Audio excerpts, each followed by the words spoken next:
শুধু উপজাতিদের জন্য খরচ করা হবে। ইন টার্মস অফ পার্সেন্টেজ যদি আমরা দেখি, তবে 39% উপর আপনাদের জন্য বাজেটে রাখা হয়েছে উপজাতি অংশের মানুষের জন্য। এখন প্রশ্ন আসতে পারে যে এডিসি কে কেন সরাসরি দেওয়া হচ্ছে, এডিসির অর্থ বাজেট কত পেলাম?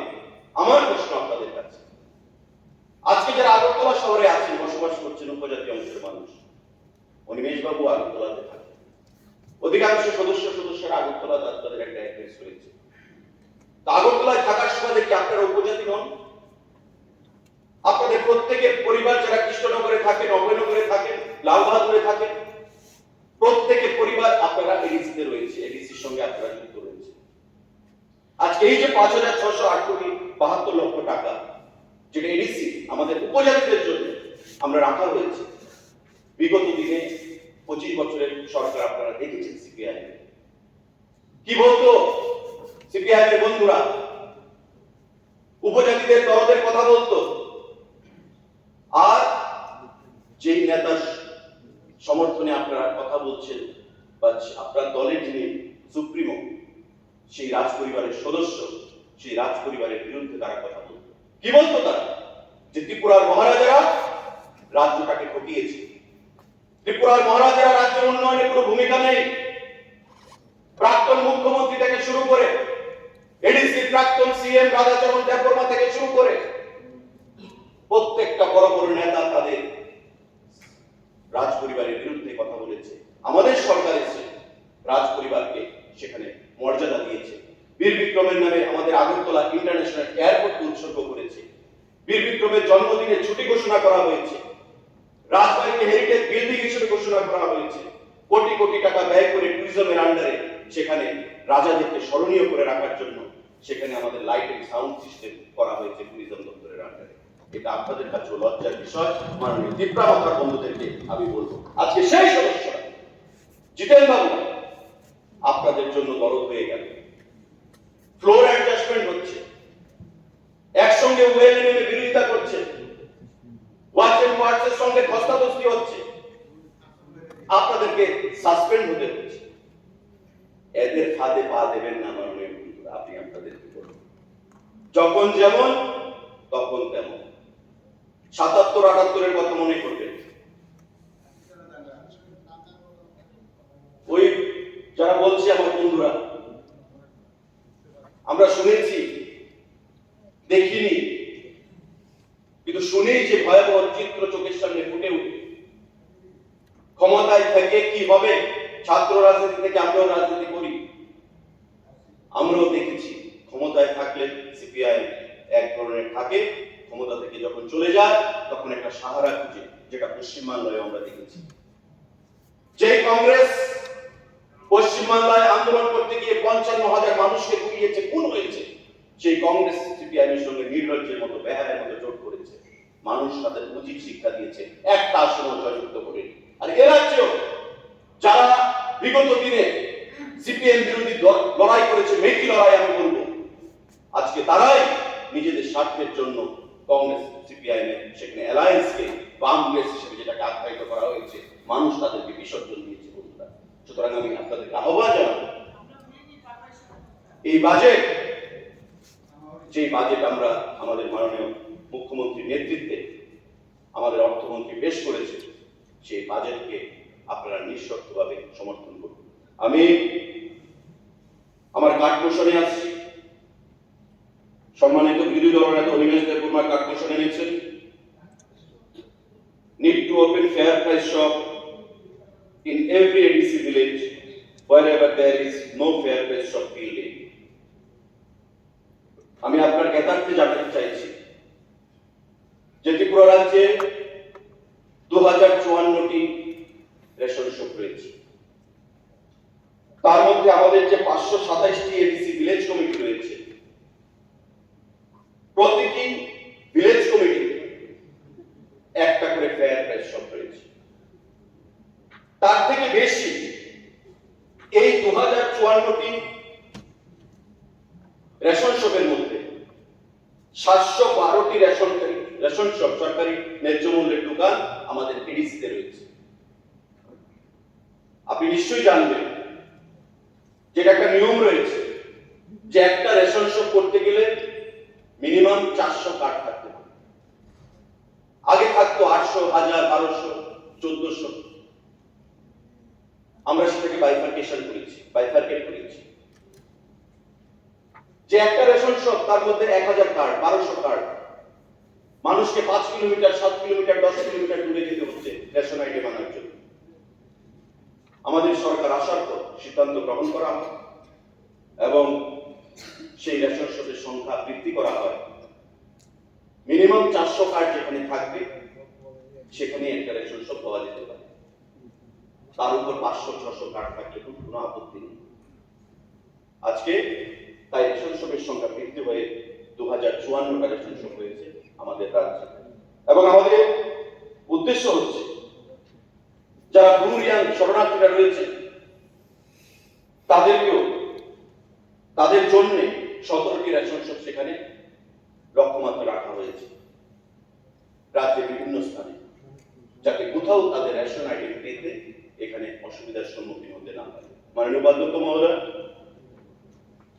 আমাদের এই যে ন্যায্য মূল্যের দোকান, এই ন্যায্য মূল্যের দোকানে আগে বামপন্থী বন্ধুরা, সিপিআইএম বন্ধুরা মাঠ ঘাট গরম করতে আমরা শুনতাম যে 13টি নিত্য প্রয়োজনীয় দ্রব্যমূল্য ন্যায্য মূল্যের দোকানের মাধ্যমে প্রদান করতে হবে।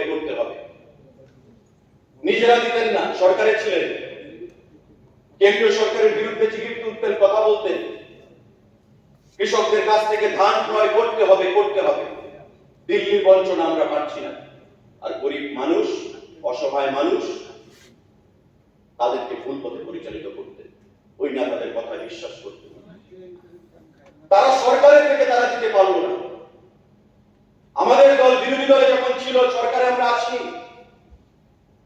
আমাদের নির্বাচনী ভিশন ডকুমেন্টে ছিল আমরা সরকারে গঠন করব, আমরা এমএসপি রেটে ধান ক্রয় করব, আমরা সরকারে আসব,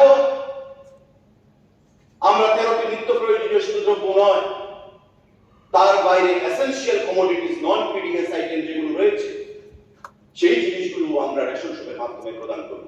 এবং আজকে আপনারা দেখুন যে চাল প্রদান করা হচ্ছে, চালের বাইরে লবণ, চিনি, ডাল, বিভিন্ন সয়াবিন, মশলা, প্রতিটা জিনিস আমরা বৃদ্ধি করেছি রেশন শপের মাধ্যমে, সাবসিডাইজ রেটে মানুষ সেখানে পাচ্ছে। আপনার এই যে মশলা দেওয়া হয়েছে, এটা কি সাবসিডি দেয়? আমি বলছি আপনাকে, যা রেট দেওয়া হচ্ছে আপনি জানেন না, জেনে নেবেন সামনে। মার্কেটে যদি কোনো মার্কেটে যদি কোনো প্রোডাক্টের দাম 10 টাকা থেকে থাকে, আপনি রেশন শপে গিয়ে দেখুন তার দাম রয়েছে 8 টাকা। তবে সেটা না, একটা প্রসেস রয়েছে। আমি বলছি, বক্তব্যটা আগে শুনুন। মাননীয় মুখ্যমন্ত্রী সেটা উদ্বোধন করেছে।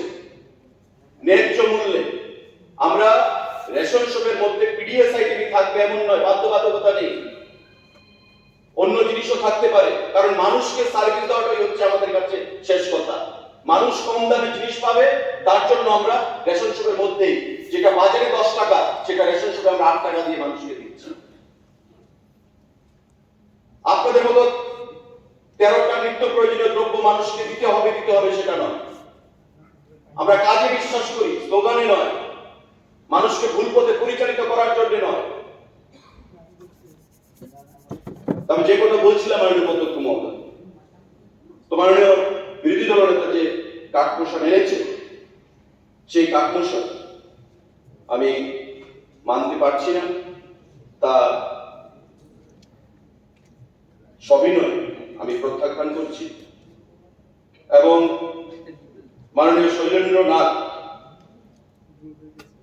চন্দ্রনাথ সম্মানিত সদস্য যে কাকমোশন এনেছে, একই আইটেমের, একই ক্যাটাগরির failure to control and eliminate wasteful expenditure for computerization of food store godown under special component plan for us. আমাদের বামফ্রন্ট সরকার যখন ছিল তখন থেকেই প্রচেষ্টা স্টার্ট হয়েছে, বলতে আপত্তি নেই, কিন্তু তারা করে উঠতে পারে। আমাদের সরকার যখন গঠিত হলো, আমরা এই পজ মেশিন চালু করেছি এবং প্রতিটা ক্ষেত্রে যাতে ট্রান্সপারেন্সি মেনটেন করা যায় সেই লক্ষ্যে দপ্তর কাজ করছে এবং আমাদের এন্ড টু এন্ড কম্পিউটারাইজেশন কর্মসূচির আওতায় রাজ্যের সমস্ত ration card digitisation, PDS supply chain এবং রেশন শপের অটোমেশন প্রক্রিয়ার কাজে হাত দেওয়া হয়েছে। যে আরেকজনকে বলছে, এও দেখছি সে কাঠমোশনের বাইরেও বলছে, আবার যিনি বলছেন উনিও দেখি বাইরে থেকে বলছে, অদ্ভুত এক্সিকিউশন। তো আমার জন্য একটু কিরকম একটা অদ্ভুত একটা ফিলিংস, আমার ফিলিংস আর কি। এখানে মাননীয় আমাদের জিতেনবাবু বলেছেন আইন শৃঙ্খলার অবস্থা খুব খারাপ। ত্রিপুরাতে আমার মনে হয় না, আপনিও তো সমাজে দেখেছেন, মানে আইন শৃঙ্খলা এর আগে আমরাও দেখেছি আর এখনো দেখেছি। আমি বলছি না একদম 100% আইন শৃঙ্খলা একদম হয়ে যাবে, তাহলে থানা পুলিশের তো দরকারই ছিল, এটা থাকবেই, কিন্তু দেখতে হবে কত পার্সেন্ট। উনি বলেছিলেন যে 4th পজিশনে, আমি বের করেছি একটু আগে। কি বলছে মোটা বই, আমি উনি নেই এখানে, ওনার দলের যারা আছেন ওনাকে ফলো দরকার হলে আমার থেকে নিয়েও যেতে পারে। ন্যাশনাল ক্রাইম রেকর্ড লাস্ট যেটা বেরিয়েছে এটা হচ্ছে 2019 কি বলেছে সেখানে ত্রিপুরার পজিশনটা কি, ক্রাইমস অফ স্টেট, মানে এখানে স্টেট আছে 28টা স্টেট, আর যেটা আমাদের ইউটি আছে ইউনিয়ন টেরিটরি, এই বিষয়ে এখানে লেখা। আমাদের পজিশন কোন জায়গায়, সর্বক্ষেত্রে আমাদের পজিশন আপনি দেখুন, আমাদের 25 নম্বর, আমাদের 25 নম্বর, আমাদের 28-এর মধ্যে 25 নম্বর আমাদের স্থান। এত ভালো আমাদের যে ক্রাইম রেকর্ড, যেটা হলো 25 নম্বর স্থান, বলছেন যে 4 নম্বরে আমাদের। শুধু তাই নয়, এখানে কি বলছেন, rate of cognizable crime, chargesheet rate এইভাবে করা, তাতে গিয়ে দেখা যায় যে আমরা আমাদের পজিশন 25 নম্বর। শুধু এখানে আরো অনেক প্রপাত আছে, এখানে বিভিন্ন বিষয় কিরকম আমি বলছি, exploitation of trafficked person, selling of minors for prostitution, buying of minors for prostitution, সেখানেও আমাদের পজিশন 25। 28টা রাজ্যের মধ্যে আমাদের position 25 number.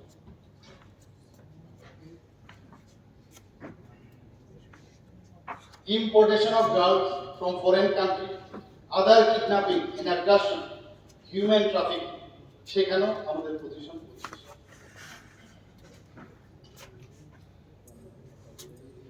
Kidnapping for ransom, kidnapping and abduction of women to compel her for marriage, procuration of minor girls, সেখানেও আমাদের position 25। আমাদের কিন্তু আমরা বানাইনি, আমি দিয়ে দেবো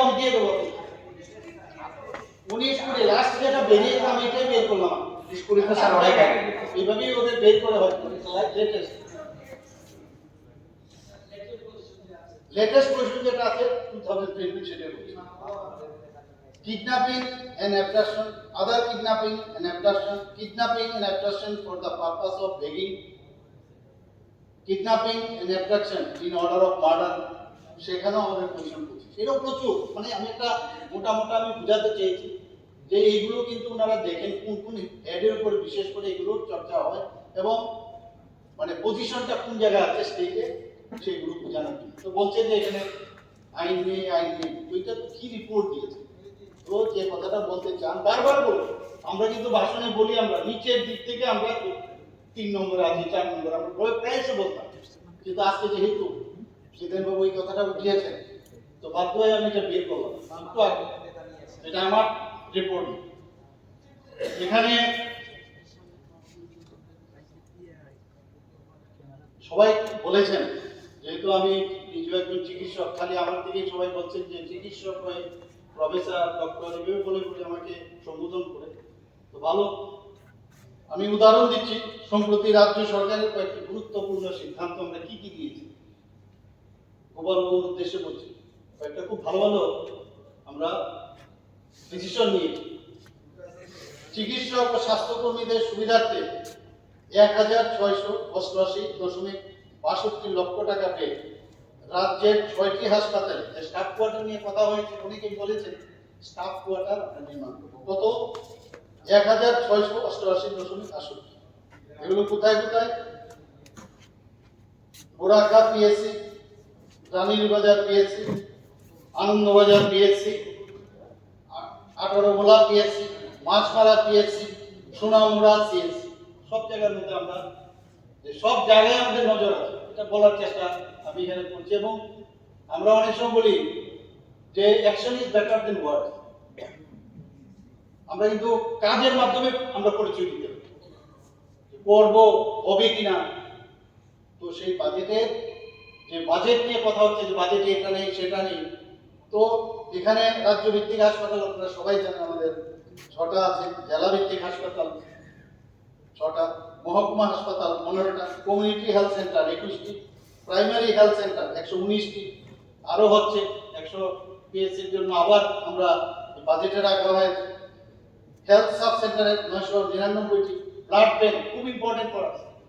আজকে ইলেকশনের সময় ব্লাডের খুব সমস্যা হচ্ছে। মুখ্যমন্ত্রী হিসাবে আমি আহ্বান করেছিলাম 1% ব্লাড পপুলেশন অনুযায়ী মজুদ থাকতে হবে।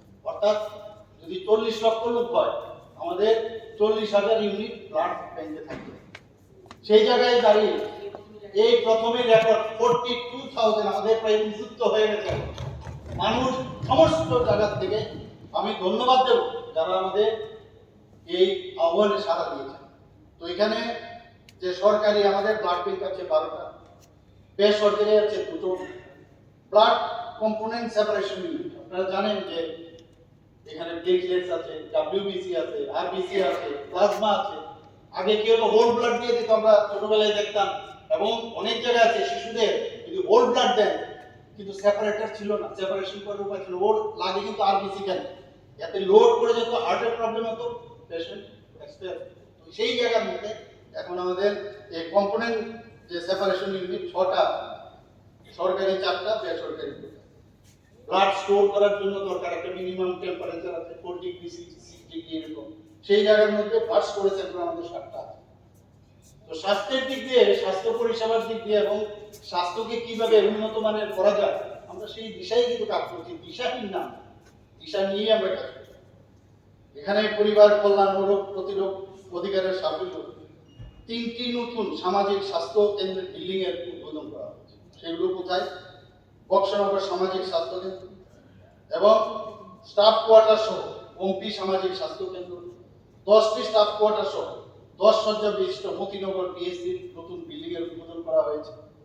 3টি প্রাথমিক স্বাস্থ্য কেন্দ্রের নতুন বিল্ডিং এর উদ্বোধন করা হয়েছে। এগুলো হলো মির্জা প্রাথমিক স্বাস্থ্য কেন্দ্র, আদিপুর প্রাথমিক স্বাস্থ্য কেন্দ্র এবং শান্তিপুর প্রাথমিক স্বাস্থ্য কেন্দ্র। এখানে আগরতলায় বসে আমরা কিন্তু অনেক সময় আমরা বুঝি না যে কোথায় কি হচ্ছে না। আমি আবার বলছি সার্জিক্যাল স্ট্রাইকের কথা, না গেলে কিন্তু বোঝা যাবে না, যেতে হবে, সবাইকে নিয়েই যাবো এটা ভাবছি, সবাইকে নিমন্ত্রণ জানাবো, আমিও যাবো। উত্তর মহারানীপুর প্রাথমিক স্বাস্থ্য কেন্দ্রকে 24/7 প্রাথমিক স্বাস্থ্য কেন্দ্র হিসেবে উন্নতি করা হয়েছে। কাকরাবন প্রাথমিক স্বাস্থ্য কেন্দ্রকে সামাজিক স্বাস্থ্য কেন্দ্রে উন্নতি করা হয়েছে। সিপাহীজলা মুখ্য স্বাস্থ্য আধিকারিকের নতুন অফিস বিল্ডিং এর উদ্বোধন হয়েছে। 20 শয্যা বিশিষ্ট মধুপুর প্রাথমিক স্বাস্থ্য কেন্দ্রে নতুন বিল্ডিং উদ্বোধন হয়েছে। রজনীনগর প্রাথমিক স্বাস্থ্য কেন্দ্রে নতুন বিল্ডিং উদ্বোধন করা হয়েছে।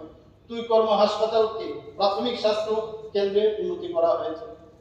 আমার এইসব উন্নতি করার পরে একটা কম্পিটিশন হয়ে গেছে, অনেক এমএলএ মিনিস্টার আমাকে বলে আমারটা উন্নতি করা। আমাদের মাননীয় আমার অত্যন্ত প্রিয় ব্যক্তি রতনবাবু প্রায় বলে আমারটা করে দিন, আমারটা, একটা কম্পিটিশন হয়ে গেছে। কোথায় যে করবো আমি বুঝতে পারছি না, পয়সা দিতে হবে আমাদের অর্থমন্ত্রীকে, আমি জানি না। তো যাই হোক, এই কম্পিটিশনে আমরা আছি। সুবর্ণ জয়ন্তী নির্মাণ যোজনার অধীনে 11টি ব্লু সেটেলমেন্ট স্থানে 11টি হেলথ সাব সেন্টার স্থাপনের অনুমোদন হয়েছে। 2022-23 অর্থ বছরে রাজ্যে 665টি স্বেচ্ছা রক্তদান শিবিরের মাধ্যমে, যেটা আমি বললাম সেটা হয়েছে। এইডস রোগী শনাক্তকরণের জন্য ধারাবাহিকভাবে রক্ত পরীক্ষা করা হচ্ছে। এখন আপনারা প্রশ্ন করতে পারেন এত এইডস কেন হয়? এটা তো একটা সমস্যা, আমাদের জানি এটা একটা বিরাট সমস্যা, ওই এডিকশনের সাথে, ড্রাগ এডিকশনের সাথে এর সম্পর্ক। আমরা সবাই মিলে সেটা চেষ্টা করছি। ডি এডিকশন সেন্টার আমরা খুলছি একটা জায়গায়। তো 2022 সালে 22 থেকে ফেব্রুয়ারি 2023 পর্যন্ত 1,81,989 জনের HIV পজিটিভ শনাক্ত হয়েছে। Very serious matter, very serious matter. আমি এগুলো এই কারণে বলছি, এই তথ্য লুকিয়ে লাভ হবে না, আমরা শুড বি ভেরি সিরিয়াস। তো রাজ্যের জিরানিয়া অভয়নগরে 2022-23 অর্থ বছরে এইডস রোগীদের চিকিৎসা পরিষেবা প্রদানে যে ওএসটি অর্থাৎ ওপিয়েড সাবস্টিটিউশন থেরাপি সেন্টার করা হয়েছে। যারা এই ওপিয়েড না নিয়ে এই ধরনের ট্যাবলেট খেলে সেই নেশাটা হয় না, সব জায়গায় এটা সাকসেসফুল এই অভিযান।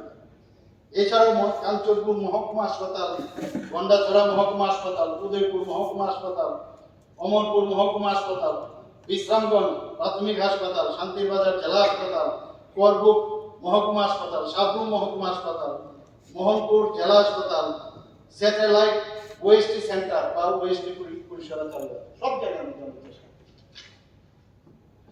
গত 18-22 ভারতের মাননীয় প্রধানমন্ত্রী, আমাদের সবার আদরণীয়, আপনারও বলছেন বারবার, সবাই বলছে, একবার যখন বলেছেন তো এটাই বলতে হবে, তো বেঁধে রাখতে হবে।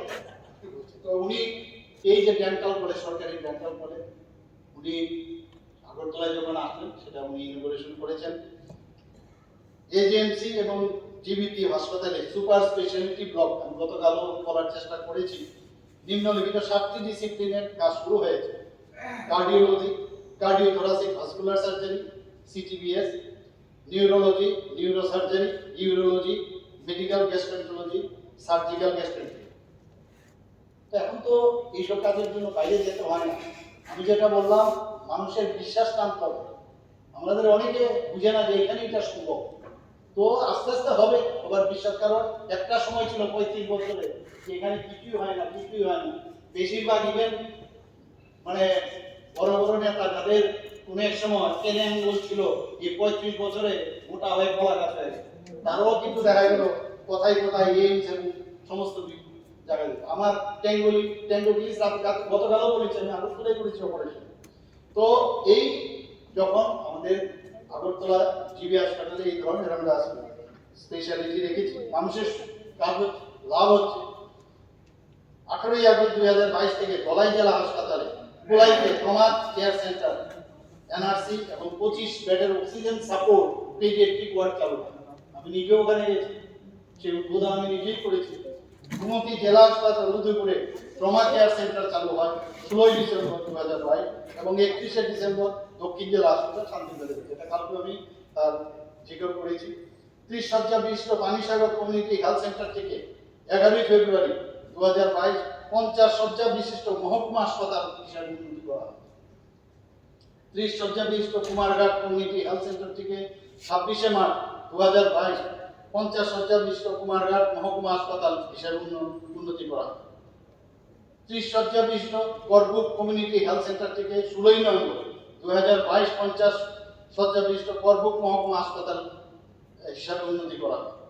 তেলিয়ামুলাতে আমার মাননীয় বিধায়ক এখানে আছেন, প্রায় আমার পিছিয়ে পড়ে থাকে আমার হাসপাতাল কি হবে। তো সেখানে 24টি স্টাফ কোয়ার্টার ভবন নির্মাণ করা হচ্ছে, 24টি। তো সেইভাবে আমি চেষ্টা করছি। আর যেখানে ডাক্তারদের বিষয়, এখানে তাদের যে অ্যাডক ভিত্তিতে আমি গতকালকে বলার চেষ্টা করেছি যে 22 বছর ধরে তাদের ডাক্তারদের প্রমোশন হয়নি। 22 বছর পরে তার ছেলে মেয়ে এবং বাবা মা তারা একই গ্রেডে চাকরি করে। সেই জায়গায় আমরা যে অ্যাডক ভিত্তিতে আমরা তাদের পদোন্নতি দিয়েছি। ত্রিপুরা হেলথ সার্ভিসের 5 জন গ্রেড 2 মেডিকেল অফিসারকে গ্রেড 1 মেডিকেল অফিসার পদে পদোন্নতি দেওয়া হয়েছে। ত্রিপুরা হেলথ সার্ভিসের 74 জন গ্রেড 3 মেডিকেল অফিসারকে গ্রেড 2 মেডিকেল অফিসার পদে পদোন্নতি দেওয়া হবে। তাদেরকে যদি আমরা পদোন্নতি না দিই, নিচের থেকে কিন্তু ঢোকানো যাচ্ছে না ত্রিপুরা হেলথ সার্ভিস, এর জন্য ওদেরকে পদোন্নতি দিতেই হবে।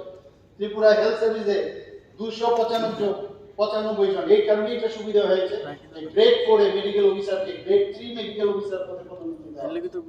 ত্রিপুরা ডেন্টাল সার্ভিসের একজন গ্রেড 2 মেডিকেল ডেন্টাল অফিসারকে গ্রেড 1 মেডিকেল ডেন্টাল অফিসার পদে পদোন্নতি দেওয়া হয়েছে। ত্রিপুরা ডেন্টাল সার্ভিসে 2 জন গ্রেড 3 মেডিকেল ডেন্টাল অফিসারকে গ্রেড 2 মেডিকেল ডেন্টাল অফিসার দেওয়া হয়েছে। ত্রিপুরা ডেন্টাল সার্ভিসে 23 জন গ্রেড 4 মেডিকেল ডেন্টাল অফিসারকে গ্রেড 3 মেডিকেল ডেন্টাল অফিসার পদে পদোন্নতি দেওয়া হয়েছে। এখানে ডেপুটি ড্রাগ কন্ট্রোলার পদে একজনকে পদোন্নতি দেওয়া হয়েছে। বহুদিন ধরে এই ডেপুটি ড্রাগ কন্ট্রোলারের কোনো রকম পদোন্নতি ছিল না, সেটা আমরা দিয়েছি। 7 জন ফার্মাসিস্টকে ইন্সপেক্টর অফিসার পদে পদোন্নতি দিয়েছি। প্রিন্সিপাল স্কুল অফ নার্সিং পদে 3 জনকে পদোন্নতি দেওয়া হয়েছে। নার্সিং সুপারিনটেন্ডেন্ট পদে একজনকে পদোন্নতি দেওয়া হয়েছে। যতক্ষণ ধরে ওনাদেরকে আপনি প্রমোশন না দেবেন তাদেরকে কিন্তু কাজ কিন্তু আমরা কোনো অবস্থায় মাননীয় অধ্যক্ষ কোনো অবস্থায় প্রমোশন না দিলে, অনেক বছর কাজ করে যদি প্রমোশন না দিই তাহলে কি করে ওরা কাজ করবে, সেই তাদের থেকে ভালো সার্ভিস পাওয়া যাবে না। তো সেই জায়গার মধ্যে আমরা এই কাজটি করছি। অফিস সুপারিনটেন্ডেন্ট পদ থেকে 11 জনকে অ্যাকাউন্টস অফিসার অ্যাডমিনিস্ট্রেটিভ অফিসার পদে অ্যাডক প্রমোশন দেওয়া হয়েছে।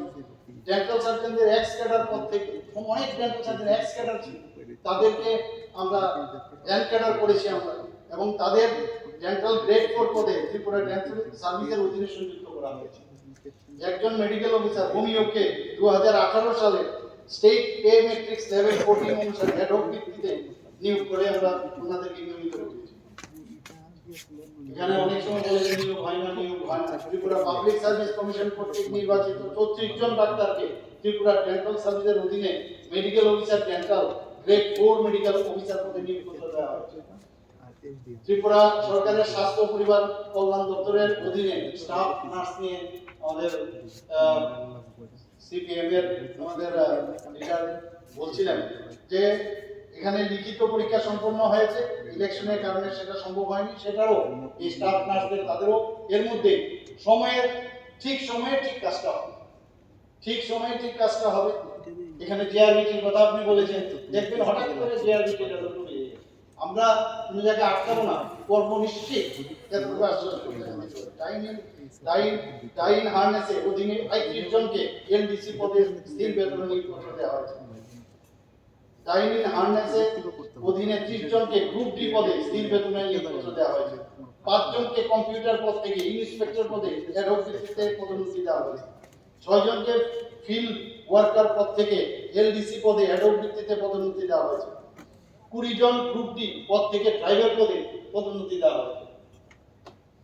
2022 সালে ত্রিপুরা হেলথ সার্ভিস স্কুলে আমরা এটাকে চেঞ্জ করেছি। 2022 সালে ত্রিপুরা হেলথ সার্ভিসের 20তম সংশোধনী বিজ্ঞপ্তি নাম্বার এত anatomy, community medicine, pharmacology, physiology এই 4টি বিষয়ের উপর ক্যাডারে আমরা বিভক্ত করেছি। আগে মেডিকেল অফিসারদের করেছি, অন্যান্য যারা প্যারা মেডিকেল বা অন্য নন ক্লিনিক্যাল তাদেরকে আমরা করেছি। আগরতলা গভর্নমেন্ট মেডিকেল কলেজে NESIDS স্কিমের new born resource development centre স্থাপন এবং NICU, TICU আপগ্রেডেশনের জন্য যন্ত্রপাতি ক্রয় করার প্রয়াসটি আমরা প্রক্রিয়া দিই। তাছাড়া এখানে 2022-23 অর্থ বছরে Tripura health assurance scheme for poor প্রকল্পের অধীনে ফার্স্ট 153 জন রোগী সুবিধা পেয়েছে, এবং তাতে করে যে ব্যয় হয়েছে 1,30,97,401 টাকা। এজেন্সিতে আমরা 25টা পিজি আসন বৃদ্ধি হয়েছে, এবং যা 54টি পিজি আসন থেকে 79 পিজি আসন আমরা এখন বর্তমানে আছে। PG is very important for graduation. আমরা স্পেশালিস্ট দিতে পারি না, বহু জায়গা থেকে আমাদের আসে যে আমাদের এখানে এরকম স্পেশালিস্ট ডক্টর দেয়, তো সেই জায়গায় আমাদের এখন পিজি আসন বেড়েছে, এবং অনেক পিজি আসন আমরা জানি পিজি করার পর ওরা বাইরেও চলে অনেক সময়। এই জায়গার মধ্যে আমরা এখন ডিসিশন নিয়েছি যে এখানে কমসে কম 3 বছর এখানে থাকতে হবে, কিন্তু তারপরে বহু জায়গা থেকে আমাদের কাছে খবর আসে, অনেকে সোর্স লাগায় যে না আমার আপনি ওনাকে ছেড়ে দিন, আগে তো ছিল না। তো সেইভাবে আমরা কিন্তু একটা প্রতিবন্ধী আমরা একটা ওইখান থেকে বন্ড এখন নিচ্ছেন। তো আগরতলা গভর্নমেন্ট মেডিকেল কলেজ 25টি MBBS কোর্সের আসন সংখ্যা যা এখন 125টি হয়ে গেছে। তো সেইভাবে আমাদের শুধু ডেভেলপমেন্ট যেটা আমাদের স্বাস্থ্য বিভাগে আমরা করছি। আপনারা সবাই জানেন যে নবনির্মিত যে এনআইটি ভবনটি ইতিমধ্যে ডিএমইকে হস্তান্তর করা হয়েছে, সেখানে জিএনএম প্রশিক্ষণ কোর্স চলছে, এবং ছাত্রদের জন্য 150 বিশিষ্ট হোস্টেলে একটি সুবিধা রয়েছে। আমরা আরজিবি একটা সেন্ট্রালে একটা আরজিবি যেটা এখানে ডিসিএ প্রেসিডেন্ট এখানে এসেছিলেন ইন্সপেকশন করতে, বলে আরজিবি মেশিন আমি তো অন্তত ওকে কয়েক জায়গার মধ্যে ডেন্টাল কলেজে দেখি যে আপনারা এটা কি করে আনবেন, মানে কলেজেই স্টার্ট হয়। তো সেই বিষয়ে আমরা কাজ করছি সে আরজিবি। এটা একটা সাংঘাতিক মেশিন এবং একদম আধুনিক প্রযুক্তি সম্পূর্ণ, সেটাকে আমরা এখানে এনেছি। তাছাড়া ন্যাশনাল বোর্ড অফ এক্সামিনেশন নতুন দিল্লির অধীনে আইজিএম হসপিটালে 4টি বিভাগ, আমরা যেটা ডিএনবি আমরা অনেক সময় বলি, 20টি আসন অনুমোদন দেওয়া হয়েছে। 4টি আসনে শিশু রোগ বিভাগ, 4টি আসন চক্ষু বিভাগ, 6টি আসন ফ্যামিলি মেডিসিন, 6টি আসন প্রসূতি ও স্ত্রী রোগ, 50% আসন রাজ্যের জন্য বরাদ্দ, বাকিটা বাইরে সেন্ট্রাল নমিনি হয়ে আছে। টিপসেটের কথা যদি বলি, টিপসেট এম ফার্মা কোর্সের 15টি আসন চালু করার জন্য পিসিআই এবং এআইবিসিটিই অনুমোদন দিয়েছে।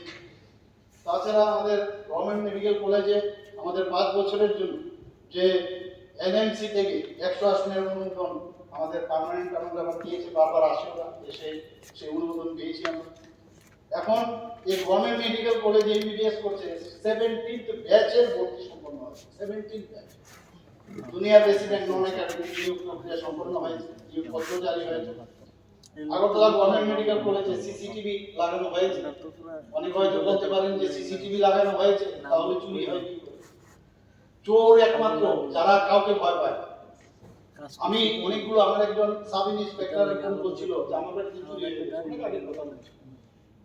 আপনার এখানে ওর ভয়ে ছটফট আমাদের, চোর কিন্তু কাউকে ভয় পায় না, সে কে মুখ্যমন্ত্রী কে মন্ত্রী, চোরের মতো সাহসী আর কি হয়, কাজে সিসিটিভি লাগালেও সেটা হবে। এখন দেখতে হবে আমরা কত ধরতে পেরেছি কিনা এবং সাজা হয়েছে। এখানে বিশেষ যে চক্ষু শিবির আছে 51 জন, যে এখানে নিয়মিত রোগীর অপারেশন করা হয়েছে। আমাদের নতুন সিটি স্ক্যান মেশিন স্থাপন করা হয়েছে। সিটি বিএস বিভাগে ওপেন হার্ট সার্জারি হচ্ছে। ত্রিপুরা পাবলিক সার্ভিস কমিশনের মাধ্যমে 32টি সিনিয়র অ্যাসিস্ট্যান্টের পদ নিয়োগ করা হয়েছে। আগরতলা গভর্নমেন্ট মেডিকেল কলেজে ত্রিপুরা স্বাস্থ্য পরিষেবা থেকে